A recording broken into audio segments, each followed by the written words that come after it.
প্রথম থেকে আসলে জুলাই গণঅভ্যুত্থান যখন শুরু হয় তখন থেকে আসলে শুনতে চাই আপনার কাছ থেকে। আসলে আমাদের জুলাই গণঅভ্যুত্থানটা শুরু হয় জুলাই প্রায় প্রথম থেকে, যখন স্বৈরাচার হাসিনা কোটার মাধ্যমে নিয়ে আসে, তখন আমাদের উপর পুলিশের গুলি ছিল। প্রথম অবস্থায় আমার পায়ে লাগছিল গুলি, একটা লাগছে টিয়ার গ্যাসের মাধ্যমে একটু আহত হয়েছিলাম, যেটা প্রাথমিক চিকিৎসা দ্বারা মোটামুটি সারি। কারণ ওই সময় আমি হসপিটালে যেতে পারি না, হয়তো গ্রেপ্তারও হইতে পারি হসপিটালে, ওই সময় যাওয়ার অবস্থাও ছিল না।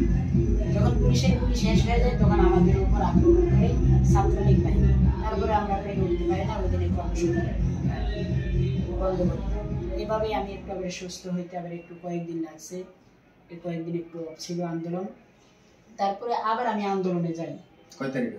এটা সম্ভবত 21 তারিখ থেকে আবারও মাঠে নামি, এবং ওই অঞ্চলগুলোতে যেমন আবুল হোটেল সহ এগুলোতে আমরা আন্দোলন করি।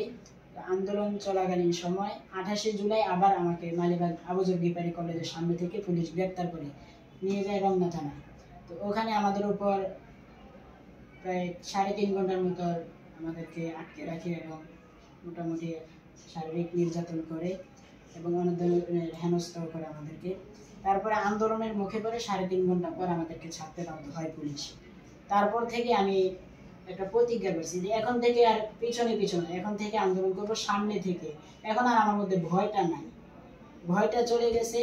কারণ এখন সবার ফোকাস আমার উপর। আমার আওয়ামী লীগের আপনার কি বলে তথ্য গবেষণা সম্পাদক ডক্টর সেলিম মাহমুদ, যিনি আমার উপজেলার রানিং এমপি ছিল, সে আমাকে হত্যা করার জন্য ছাত্রলীগ পাঠাইছে আমার বাড়িতে। এগুলো আমার ফোনে এখন সব কিছু ডকুমেন্টস আছে, ভয়েস আছে, যেগুলো গণমাধ্যমে আসছে। তারপর থেকে আমি বলছি যে এবার হয়তো বাঁচবো, না হয় মানে আমাদের দাবি আমরা আদায় করবো, না হয় মত পাস। এই দাবি নিয়ে আন্দোলন নেমে যাই ঢাকা বিশ্ববিদ্যালয়ে, সেখানে আন্দোলন করি। তখন 3রা আগস্ট, যেদিন আমরা 9 দফা থেকে 1 দফায় চলে আসি। ওই হ্যাঁ জুলাই, আগস্টের 3 তারিখ। হ্যাঁ, আমরা 9 দফা থেকে 1 দফা চলে আসি। প্রথমে কর্মসূচিটা আমরা করি কেন্দ্রীয় শহীদ মিনার সামনে, যেদিন এটা আপনারা সবাই দেখছেন যে সবচেয়ে বড় সমাবেশ হয়েছিল।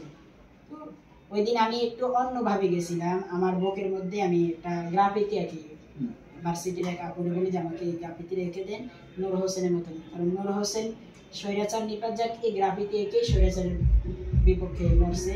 আমিও আমার বুকের মধ্যে দেখি যে স্বৈরাচার নিপাত পিঠে দেখি হাসিনা তুই কোনি, গালে এক দফা। মোটামুটি এই গ্রাফিতিটা এঁকে আমি একটা রিক্সার মধ্যে দাঁড়িয়ে যাই, পুলিশের গুলির সঙ্গে একদম ফ্রন্ট লাইনে, যেখানে পুলিশ আমার সামনেই পুলিশ। আমি দাঁড়িয়ে যাই। আমার কথা হয়েছে গুলি করলে আমার বুক ছেড়ে গুলি করতে হবে, তারপরে অন্য ভাইদের। আমি আমার ভাইদের পক্ষই আমি আন্দোলন নামি। তো ওই দিনের শেষ হলো মোটামুটি। ওই দিন আমার এই ছবিটা নিয়ে বিশ্বের গণমাধ্যম যেমন আল জাজিরা, রয়টার্স বলেন কিংবা DW নিউজ করে, বিভিন্ন লেখালেখি করে, এটা মোটামুটি ভাইরাল হয় এই ছবিটা, যে একটা স্কুল ছাত্র স্বৈরাচারের বিরুদ্ধে দাঁড়িয়ে গেছে গ্রাফিতি এঁকে। তো এভাবে আমরা যাইতে যাইতে আমরা যখন 4 তারিখে আমাদের কর্মসূচি আমরা করি, 4 তারিখ সন্ধ্যাবেলায় আমাদের সমন্বয়করা তারা ঘোষণা দেয় 7 তারিখে নয় 5 তারিখে মাস টু ঢাকা হবে।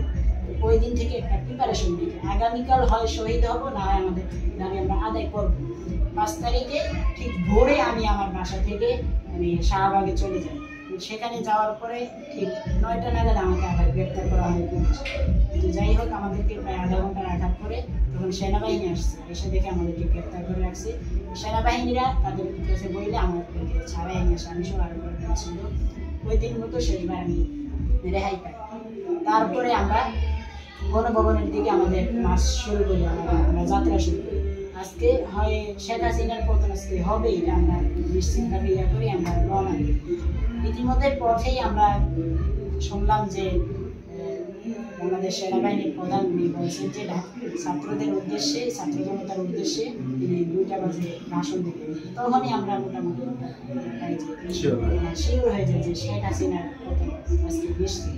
আমরা আমাদের কর্মসূচি দিয়ে আমরা গণভবন থেকে রওনা দিই। তো মোটামুটি এভাবে মনে করেন যে আমাদের সফলতাটা আসে, শেখ হাসিনা পালিয়ে যায় দেশ ছেড়ে পালিয়ে যায় ভারতে। প্রথমে মনে হয় অন্য কোথাও গেছিল, দুবাই। আচ্ছা, এই যে এনসিটিভিতে যে আসলে এই যে ক্লাস 7 এর বইয়ে যে আপনার ইংলিশ বইয়ে যে আপনার নামটি আসলে আসছে বা আপনার ছবিটা যে আসছে, এই ছবিটা আসার আগ পর্যন্ত কি আপনি জানতেন যে আসলে এই ধরনের? না, আসলে জানতাম না। এটা সম্ভবত জানুয়ারি 3 তারিখ বা 4 তারিখে আমার ফ্রেন্ড লিস্টের সেনাবাহিনী ভাই উনি আমাকে একটা মেসেজ দিয়ে বলো, স্ক্রিনশটটা পাঠিয়ে যে ভাই এটা তো দেখতে আপনার মতোই। আমি বলছি ভাই এটা আমার মতোই গেল, তা আমি নিজে। পরে মোটামুটি আলহামদুলিল্লাহ আমি অনেক খুশি হই, ফিলিং প্রাউড। এবং আমার এই ছবিটা দেখে 24-এর শিক্ষার্থীরা 24শে জুলাই গণ অভ্যুত্থানের ইতিহাস জানবে। সো এটা আমার থেকে বেশি এক্সাইটেড আর কেউ না। এটা নিয়ে সবাই খুব গর্ব করে, শুধু আমি না, আমার উপজেলা থেকে শুরু করে আমার পুরো বাংলাদেশ এখন এটা মিডিয়া হাইলাইটসে আছে মোটামুটি। আচ্ছা, এখন আপনি এই জাতীয় পর্যায়ে বা বৈষম্যবিরোধী ছাত্র আন্দোলন থেকে আপনাকে কোনো পুরস্কৃত বা হচ্ছে গিয়ে কোনো সম্মাননা আসলে দেওয়া হয়েছে কিনা বা কোনো স্বীকৃতি আসলে আপনি পেয়েছেন কিনা? দেখেন, ওনারা সরকার শুধুমাত্র 24-এর নূর হোসেন স্বীকৃতিটা দিয়েছে, আর বাকি বলতে গেলে আমার উপজেলা জেলায় বিভিন্ন রাজনৈতিক দল এবং প্রশাসকরা ওনারা আমাকে মোটামুটি সম্বর্ধনা দেয়।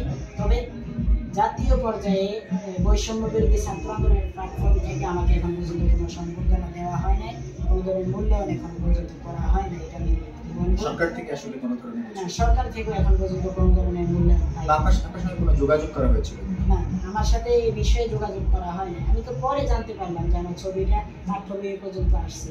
আমি যতটুকু জানি যে বাংলাদেশে মোট 4 জনের মাধ্যমিক লেভেলে 4 জনের ছবি পাঠ্য বইয়ে আসছে। আবু সাইদ মুক্ত, একজন রিক্সাওয়ালা মামা, আর আমার ছবি, মোট 4 জনের ছবি আসছে। তাদেরকে এখন পর্যন্ত কিন্তু জুলাই আইকনিক ফিগার হিসেবে ধরা হয়েছে, কিন্তু আমার সাথে এখনো পর্যন্ত যোগাযোগ করে না। আচ্ছা, আপনি আসলে কি চান সরকারের কাছে? আপনার দাবিটা কি, খুব সংক্ষিপ্ত করে বলুন। দেখেন, আমি বিগত প্রায় 1.5 বছর আমি আমার পড়ালেখার বাইরে আছি। আর্থিক অনটনের কারণে আমি পড়ালেখা ছাইরা আমি ঢাকায় জব করি, ছোটখাটো একটা জব করি। আমার সরকারের কাছে এই মুহূর্তে আমার হচ্ছে যাতে আমার আর্থিক সমস্যাটাও সমাধান হয় এবং আমি যাতে পড়ালেখাটা আমি আবারও কন্টিনিউ করতে পারি, সেই ব্যবস্থাটা যাতে করা হয়। কারণ আমি খুব মেধাবী একজন শিক্ষার্থী ছিলাম। আমি আমার জীবনে পড়ালেখা অবস্থা আমি কখনো সেকেন্ড হই নাই। যে কোনো প্রতিযোগিতা বলেন কিংবা কোথাও আমি এখন পর্যন্ত সেকেন্ড হই নাই। পরীক্ষায় সবসময় রেজাল্ট আমার ফার্স্ট হতো, কিন্তু আনফর্চুনেটলি আমি আমার ইয়াটা চালিয়ে যেতে পারি না। আমার পারিবারিক সমস্যা আছে, আর্থিক সমস্যা, এই জন্য চালিয়ে যেতে পারি না। এটা নিয়ে আমার খুব সরকার থেকে মানে যে কোনো পর্যায়ে, উপজেলা বা জেলা পর্যায়ে থেকে আপনার কোনো সহযোগিতা বা এই ধরনের কিছু করা হয়েছে কিনা? এখন পর্যন্ত কোনো ধরনের সহযোগিতা তারা আমাকে করেনি। ঠিক আছে, ধন্যবাদ।